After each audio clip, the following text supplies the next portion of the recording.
Moika! Hey! Welcome to our podcast, Mastering Finland. I'm Jean and I'm from California. I'm Petra and I'm from the Czech Republic. We're here to chat about our life in Finland.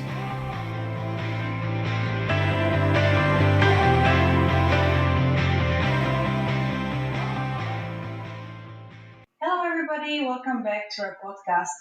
Today I would like to welcome Paola from Italy, with whom we are going to talk about multicultural family in Finland, adopting as an expat in Finland, and the possibility to become a support family to a child in need. Hello Paola, welcome. Hello, thank you for having me. It's great. Thank you so much for coming. We are really glad that you will be talking to us about such important topics today. So could you please introduce yourself to our listeners? Sure. So I have been living for over 10 years in Finland. I am originally from Italy, and this is my first and only expat experience. I am married to an Italian guy, and we have 3 kids. Two are, one is a biological child, one we adopted from India through the Finnish system, and then there's a child that we are a support family to. She doesn't live with us full time, but she regularly visits.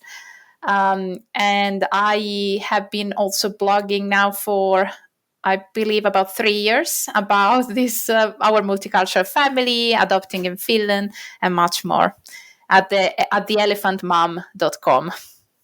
Yes, perfect. Really, really good job you are doing. So let's start from you as a person, and then later on we are going to go to your family. So how are you feeling about your cultural identity? You've lived in Finland for a while already.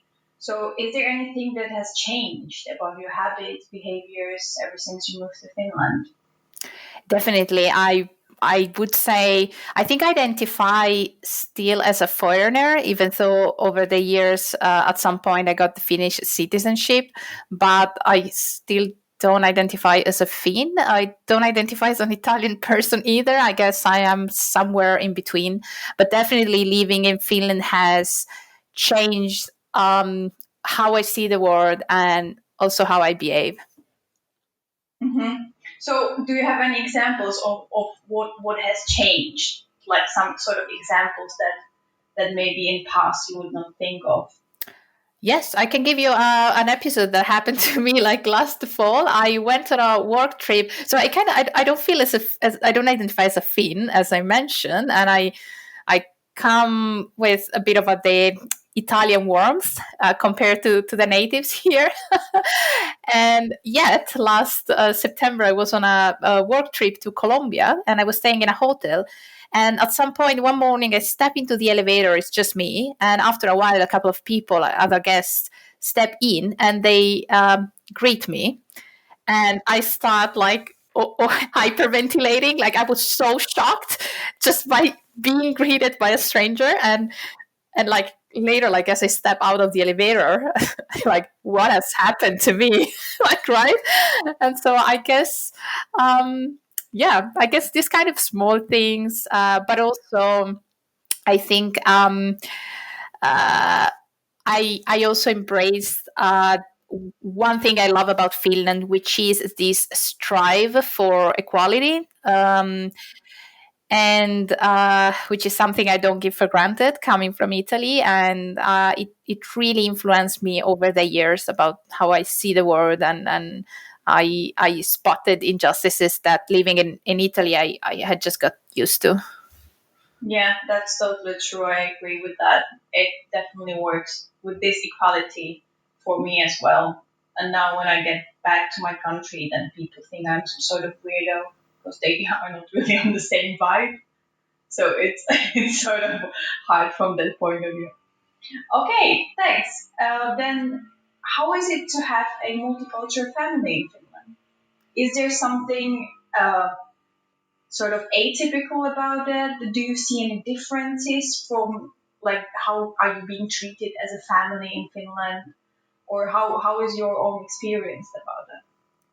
Yeah, so I love it. Let's start from that. I am so grateful that we have so many cultures in my family. So we have, of course, the Italian one, the Finnish one, but then when we adopted our son from India, we also right away saw that we wanted to connect with this culture as much as possible. We saw it as an opportunity for our whole family to grow in that direction. So I love that there's so much different perspectives and small traditions, and I love it. It's exciting, and it really makes every day exciting, and there's always new things to learn.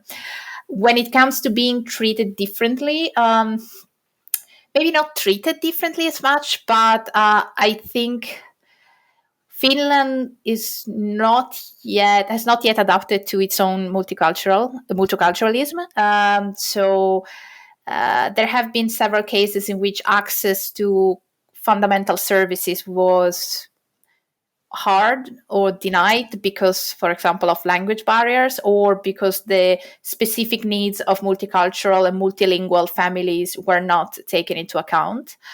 And sometimes it's really in the everyday life. So my daughter, she's now 7 and she's going to start school in August, and I can already spot how much communication has intensified, and it's all in Finnish, which I'm not fluent in Finnish, well, not fluent enough to skim through this kind of messages. Like it takes a long time for my husband and I to get a hold of what is going on, which in practice means that we lose track. How do you even know if a message is more has a higher priority than another one if you cannot skim through it? But at the same time, even when sometimes the materials exist in English, the teachers and people sending communications, they yet don't understand they have to accommodate larger needs and truly the needs of the community they have at hand. So I think there are some unique challenges in the lives of multicultural families, and I hope in time, as a country, we will learn to address them more specifically. Yes, yes, yes. That's an amazing explanation that you gave us, and also to that it's a bit related. So why did you decide to put your daughter into Finnish school and not, for example, international school? Well, our plan has always been a long-term one. So I fell in love. I was the first one to fall in love with Finland. I came for studying. At the time, my husband was my boyfriend, and I remember, like, after a couple of months, I called back and I said, "We have to come here." And fast forward, like a year later, we had moved. He had left his job in Italy, and he had moved with me. I had an opportunity to continue my studies with a PhD, and that's what happened. And when we did that move, we did it quite consciously.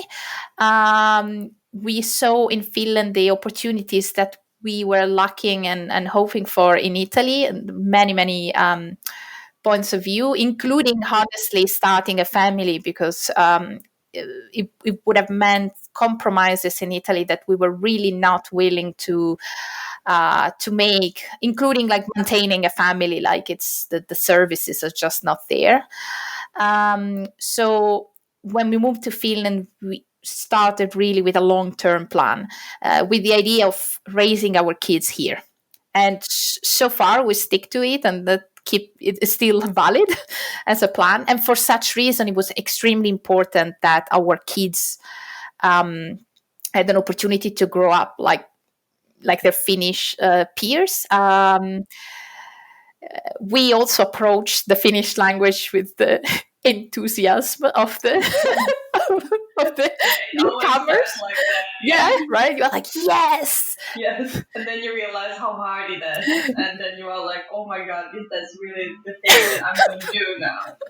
yes, exactly. And the point is, for me, the Finnish language, and I think it's the same for my husband. We invested a lot of time in that, and we are at a good level in the sense that we can decently grasp what's going on around us. But as the example before shows, not enough fluent to, skim through information. So it takes a certain amount of focus, and our dictionary's vocabulary, is limited. But for me, it was that at some point I really had this epiphany where I understood that there is no way in hell that I will be fluent in this language, that I will be able to express myself in the way I need to. And I am not willing to compromise and be the person I can, be at the maximum of my Finnish speaking skills. It's not enough for me. It wouldn't be me. I am a strong supporter of the fact that language is an expression of your identity as an individual. I am a different person in English language than I am in Italian language. It's just different. Like, it's not the same Paola that you're meeting. And similarly, I would be a different Paola in Finnish. And I honestly, I don't like that person. She cannot express herself. She cannot, she doesn't have humor because at some point I kind of had this epiphany and I understood, like, okay, for now, this is how much I need. And I would stop here for a while. In the future, let's see. Yeah, I think I'm at the same point where I was like, okay, I can get what is happening around me. I can get, if somebody is going to ask me a question, random person, I can answer. I can deal with the basic services. So for now, I think that's good enough, and let's see what's going to happen in a bit. Okay, so when did you start thinking for the first time about adopting a child in Finland? Yeah, so I think both my husband and we had considered that as individuals, but we started speaking about it when our daughter was about to turn 1 year. I don't even honestly remember how it happened exactly. I just know that the topic popped up once, and we realized that we had dreamed about it as individuals, or if not dreamed, considered that. And then we started talking and we said, well, if not us, who? I guess we felt like that we had the right resources and under many perspectives, not just financial, but and we thought, let's do it. When our daughter turned 1, we started the counseling, and then we underwent the process, which in total lasted 3 years, from the very start until we met our son. I would say we were lucky. It was a fast process. I would say that someone who wants to adopt should factor in around 5 years to be on the safe side and not be disappointed. It might be even longer, but I think 5, it's a good point where to place your expectations. Wow. So could you sort of, if it's possible for you to sort of summarize, could you sort of give us some steps that you went through during the adoption process that were really important to get to the goal? Absolutely. And I want to underline, I wrote extensively about it. So if someone wants to go a bit deeper, then my blog is a good reference. But the steps are the following. So the first phase is called counseling, in Finnish, adoptioneuvonta. And it's a series of meetings with a social worker. And usually it's handled by your local social services, even though in the capital area, at least nowadays, it's Save the Children providing this counseling in English language. Usually it's outsourced to them. And this can last like 1 year, 1.5 years sometimes. And it's a series of meetings in which the social worker asks you a lot of questions and some documentations, for example, about your financial assets, your overall health. And questions go from mapping your extended family situations to your motivations to adopt, your expectations, your strengths and weaknesses as a parent. To be honest, it's a lot of mind exercise because it's such a wide realm of possibilities that it feels a bit a bit like a mental exercise, but nevertheless it can be useful also to kind of like reflect on yourself and you as a couple and or a family and so on. This social worker at the end of this series of meetings, she writes a home study in which she summarizes whatever you talked about and her own impression and recommendation. So in the end, she decides if she recommends you as an adoptive family or not. Then this home study is submitted to a central authority in Finland called Valvira.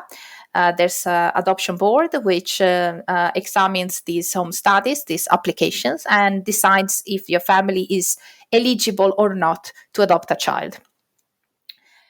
Once you receive this permission, you have to go to an adoption agency. Those are the places that work with actual countries to adopt from.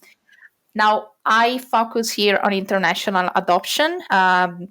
This would be what I said so far would be valid also for domestic adoption, but in Finland, domestic adoption is very hard. There are so few adoptable children in Finland that even Finnish families tend to go towards the international one.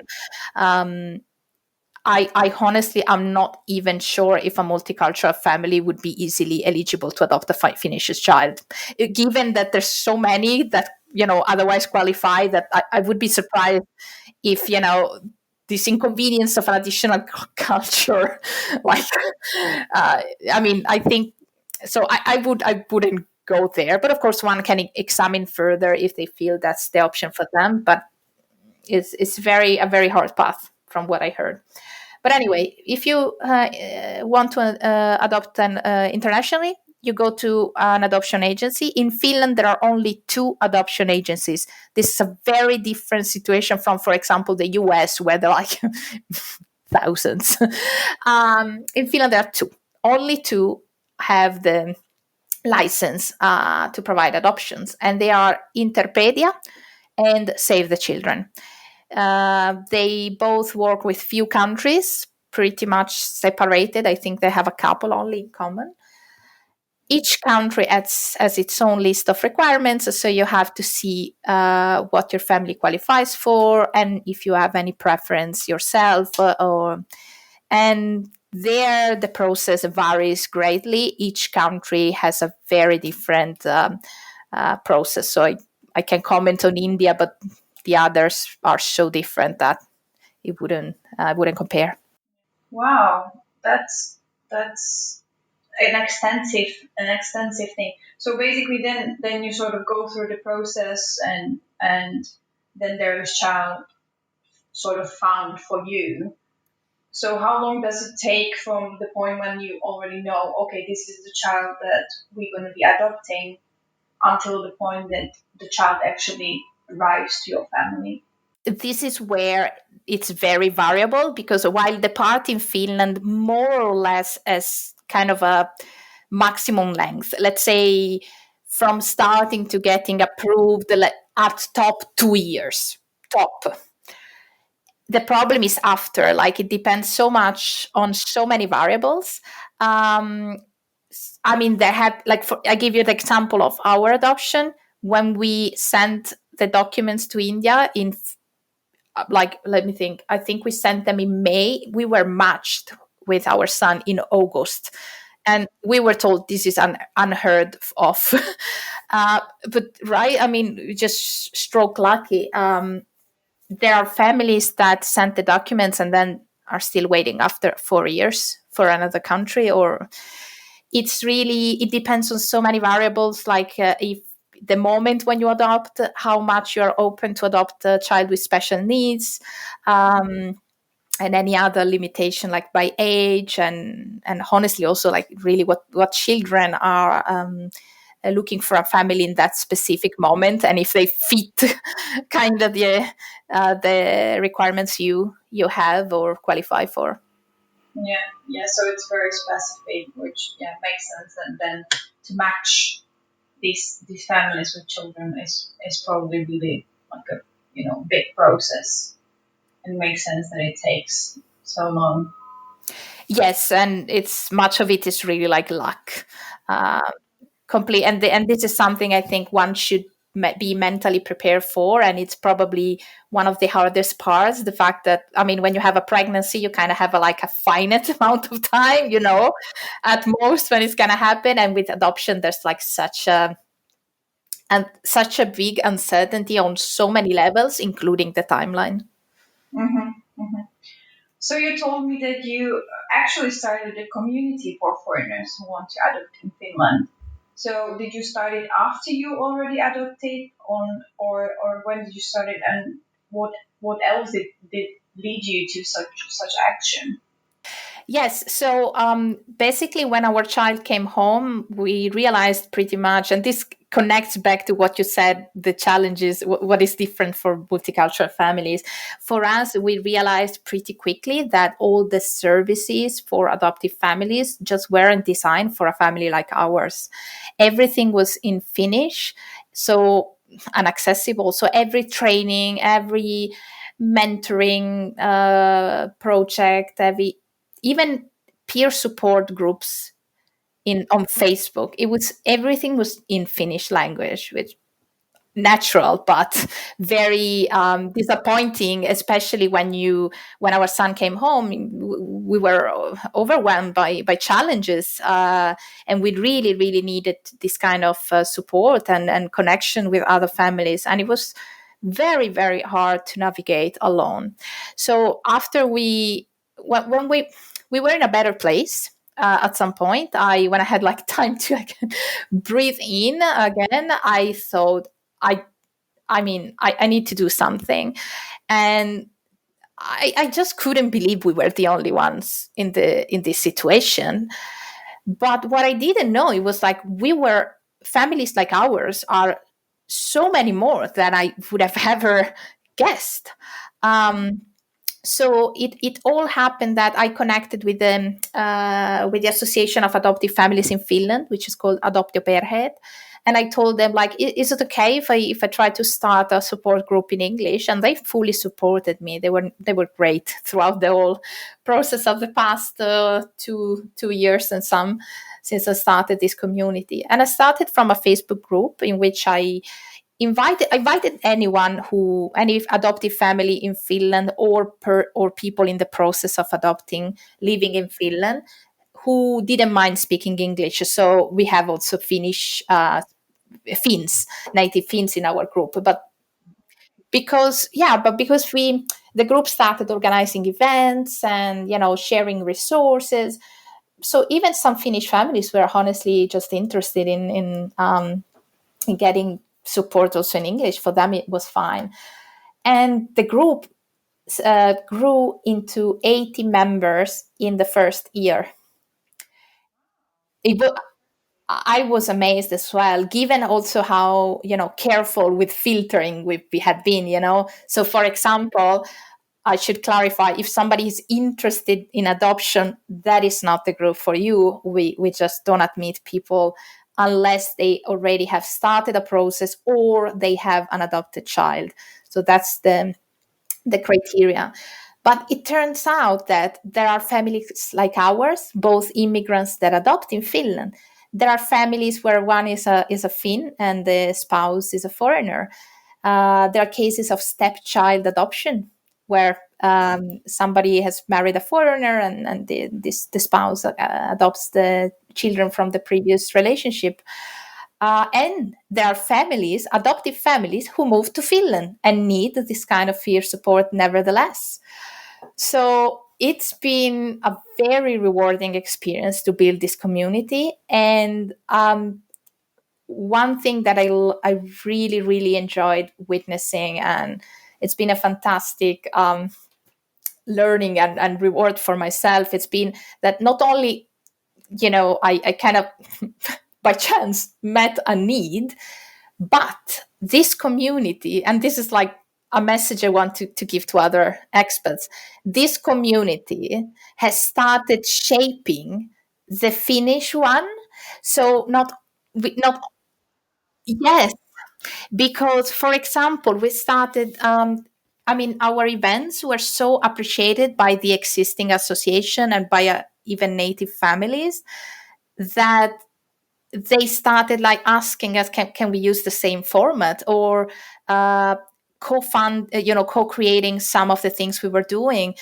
The agencies and the association started translating the website in English, sorry, because now there was evidence that there was a need.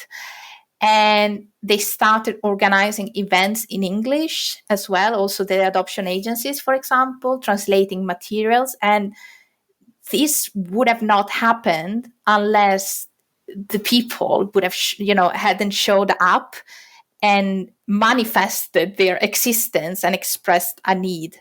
And this is something that it's an important lesson for foreigners in Finland. Like, just don't hide away. Occupy spaces, show up, bring your contribution. Also, like your diversity as an asset. There is power in that. You can shape, you can change really how things are, and this has been like, that really has been the thing that has positively shocked me more than anything else about this community.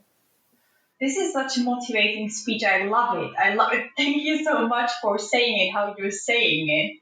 Because we really need to empower foreigners in Finland. Because what I've learned, and I think many other foreigners have learned, that basically, unless you start making chances for yourself, then nobody is going to sort of do that for you. So you have to push and show and make effort.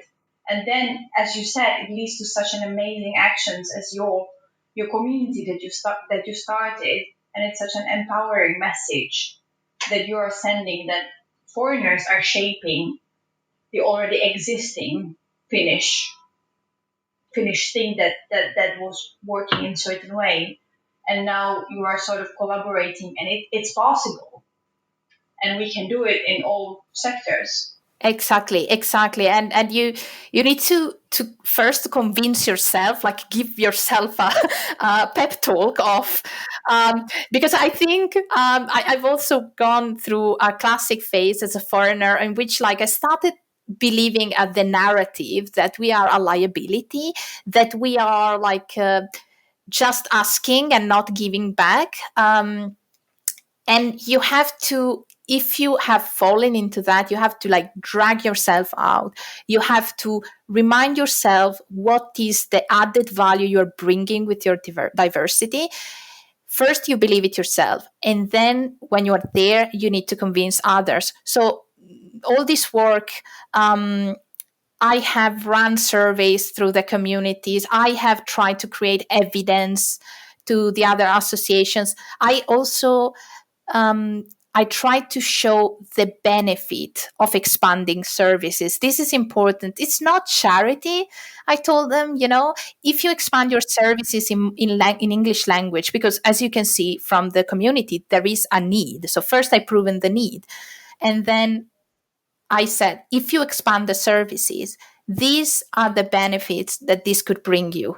More fundraising opportunities as an NGO, more members, right? Because the moment you start to provide useful services for these communities, they will find motivation to pay your membership fee, or new perspectives, new connections. Because, for example, I very recently, our community organized a series of webinars in English. There was an incredible show up of families, especially Finnish ones, and international speakers that we had contact with because we are foreigners.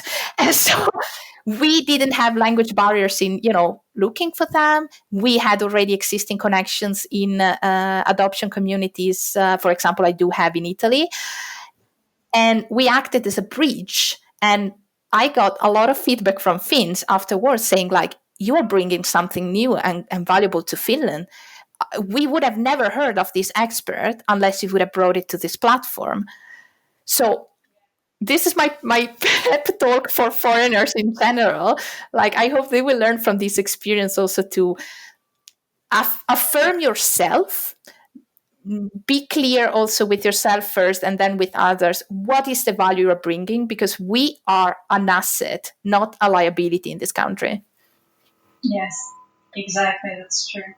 Oh my God, that's oh, thank you so much. Really, that's such an amazing, and I hope that everybody's listening to this right now so they can hear that, and we can start building this great community together even more than we've been doing until now. Sorry, I went off track on the philosophy. It was exactly what we needed. It was perfect, really. But let's get back to the track now and let's talk about this support family that I've never heard of before. But you told me about it, so please could you share with our listeners what does it mean to be support family, or how can you become a support family in Finland? Yes. So that has been a great, rewarding experience for our family. In practice, a support family for a child means that you regularly host, usually for a weekend, a month, about a child who needs this kind of who needs to build a trusted relationship with another family. And often this format is also offered as resource for families to get some respite. Now, it's not necessarily related to income or anything like that. For example, a very common situation is the situation of a foster family. So fostering children who come from hard places can be extremely exhausting, and so these families can use a break sometime.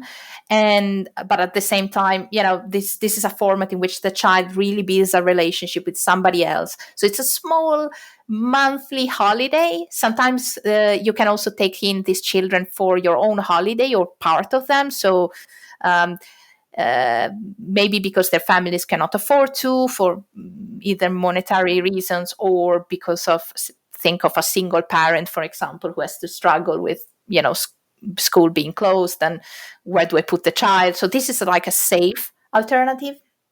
And sometimes families request a support family when they are going through a rough patch, say bitter divorce or a death in the family. So it's a way to give families respite, and at the same time to build a relationship, a safe relationship with a child who needs one in that moment, who needs this kind of change of pace, change of routine, and to trust, to build trust with other adults. So it's a very it's unfair to compare it to fostering. It's not as intense at all, but like kind of there's a similarity in the sense that you are really, the child is with you for a few days. And for us, it happened that we became a support family for a Finnish girl when she was 9. It was a few months before our son came home, actually. And it was, for us, it happened very in a peculiar way. We didn't go through the standard process. It was more of like a incredible series of circumstances, and I'm saving the story for a book. One day I'm sure I will need to write because it's been like the most incredible story. But let's say if you were to go the standard process, you would need to like, especially if you're running like a multicultural family, I think the best step is to contact Save the Children or fill an online form that nowadays you find also in English. So if you look up support families, Save the Children, Finland, you will find out the pages and the form to sign up. You undergo a training. Now, if you speak Finnish, there are like regular trainings held, but for English speakers nowadays, usually they arrange individually. So a social worker gives you like few hours of training.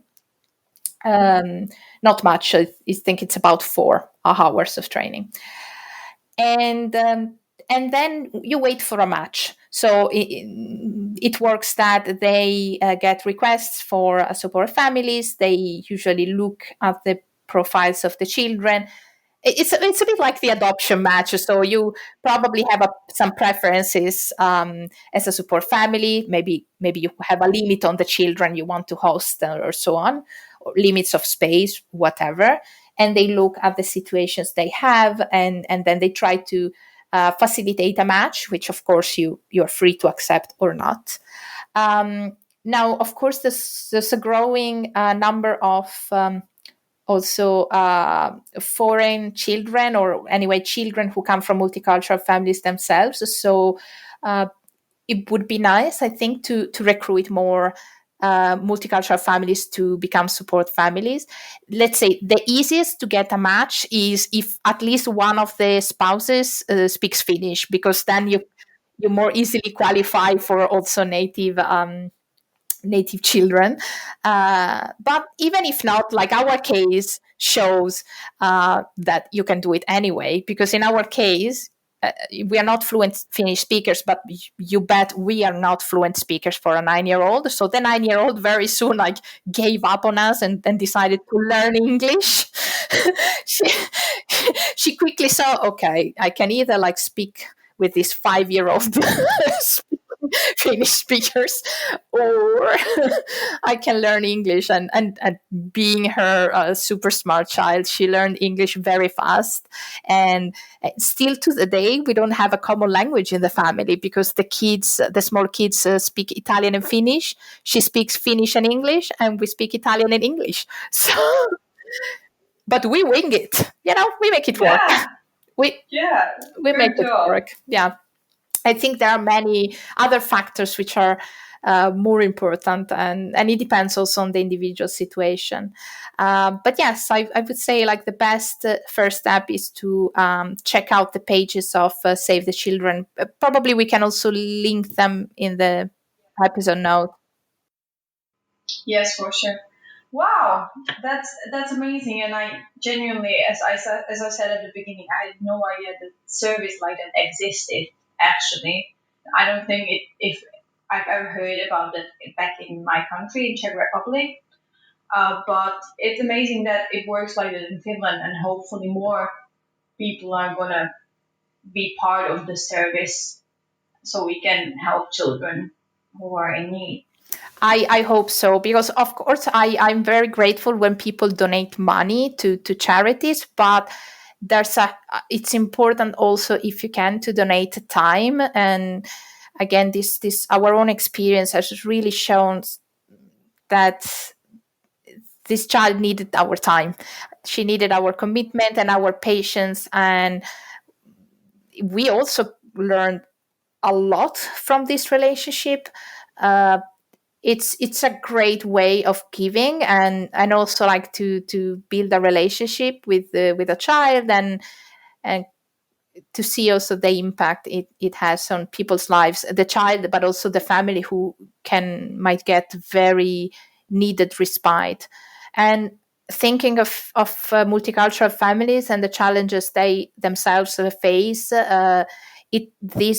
I hope this piece is also interesting for somebody who might want to request a support family. So that's all. As I said, it's not, this sometimes people have there's a bit of stigma, I think, attached to this, but it's not related to income necessarily. And even if it was, there wouldn't be shame in it. But it like families request this kind of support for the most varied reasons. So it's a valuable form of support, which might turn useful also for some of the listeners. Yeah, totally. Wow. Is there anything else that you would like to share with our listeners that I had forgotten to ask, or didn't mention, or you didn't mention? No, not at this stage. I think we covered pretty much all bases, and almost in the time we were hoping for. I think you did a great job. Thank you so much. It was such an amazing conversation to have with you, and I've learned so much as well. So thank you for that. And I hope that you all enjoyed listening to this very interesting episode.